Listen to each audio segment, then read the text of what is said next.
नमस्कार दोस्तों, आपका स्वागत है हमारे YouTube channel learning point with Abhishek में। यहाँ आपको मिलता है प्रतिदिन न्यूज़पेपर का डिक्टेशन।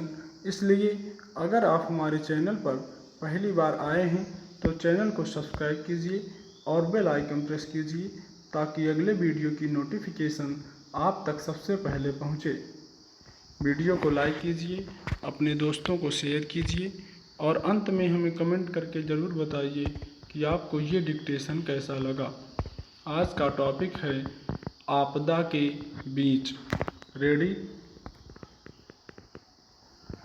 स्टार्ट। इसमें दो राय नहीं कि दिल्ली को राज्य का दर्जा प्राप्त है, लेकिन यह भी सच है कि देश की राजधानी है। विडंबना यह है कि समय समय पर केंद्र और राज्य सरकार के बीच अलग अलग मसले पर कभी प्रत्यक्ष तो कभी परोक्ष खींचतान चलती रहती है। यूं राष्ट्रीय राजधानी होने के नाते कुछ अनिवार्य मामलों में केंद्र सरकार का दखल समझा जा सकता है। जहां तक मौजूदा संदर्भ का सवाल है तो समूचा देश अभी कोरोना वायरस के संक्रमण से लड़ने में व्यस्त है और अपनी अपनी सीमा में केंद्र और राज्यों की सभी सरकारें इससे निजात पाने की कोशिश कर रही हैं। इस क्रम में जहां संसाधनों की कमी है, वहां के लोग मदद या इलाज के लिए दूसरी जगहों पर जा रहे हैं और जिसके पास संसाधन हैं वह अपने दायरे से बाहर जाकर दूसरों की मदद कर रहा है। यह सरकार से लेकर आम लोगों तक के बीच देखा गया है। ऐसे में मुख्यमंत्री अरविंद केजरीवाल की यह घोषणा विचित्र थी कि दिल्ली के सरकारी और निजी अस्पतालों में केवल यहीं के कोरोना पीड़ितों का इलाज होगा। स्वाभाविक ही इस पर तीखे सवाल उठे कि क्या देश की राजधानी दिल्ली पर केवल यहीं के बासिंदों का हक है। दरअसल मामला हक का नहीं है। संकट के दौर में किसी पीड़ित का इलाज करने से सिर्फ इसलिए मना कर देना कि वह राज्य का स्थानीय निवासी नहीं है, यह अमानवीय लगता है। यह वैसी घटनाओं से कैसे अलग है जिसमें कोई महंगा निजी अस्पताल खर्च नहीं उठा पाने की वजह से किसी मरीज का इलाज करने से मना कर देता है।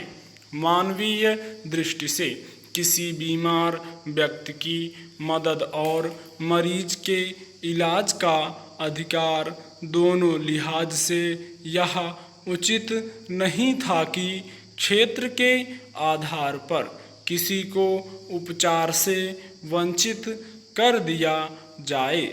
देश की राजधानी होने के नाते यह दिल्ली के लिए असुविधाजनक स्थिति थी। इसलिए स्वाभाविक ही दिल्ली के उपराज्यपाल अनिल बैजल ने अरविंद केजरीवाल सरकार का फैसला पलट दिया और कहा कि दिल्ली सिर्फ कुछ लोगों की नहीं सबकी है।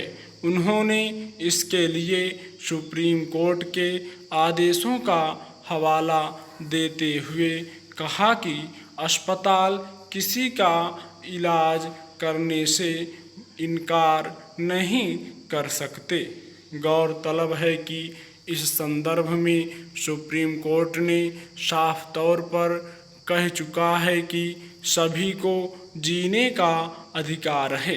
इसलिए कोई भी अस्पताल या नर्सिंग होम किसी मरीज से भेदभाव नहीं करेगा। यूँ भी देश के नागरिक को देश की राजधानी में ही वैश्विक महामारी जैसी आपदा में इलाज से वंचित कैसे किया जा सकता है।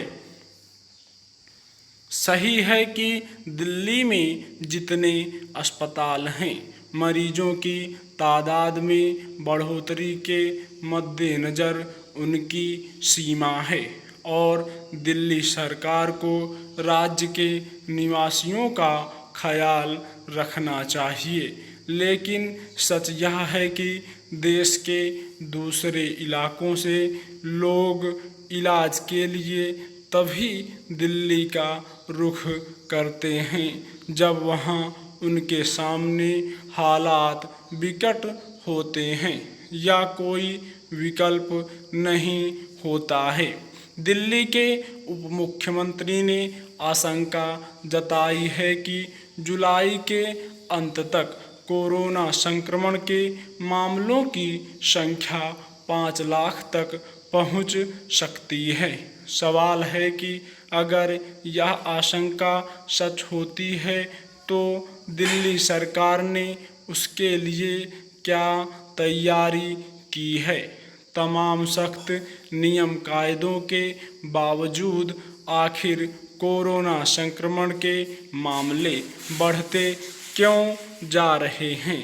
क्या केवल दिल्ली के लोगों के लिए अस्पताल आरक्षित करके इस समस्या का हल निकाला जा सकता है?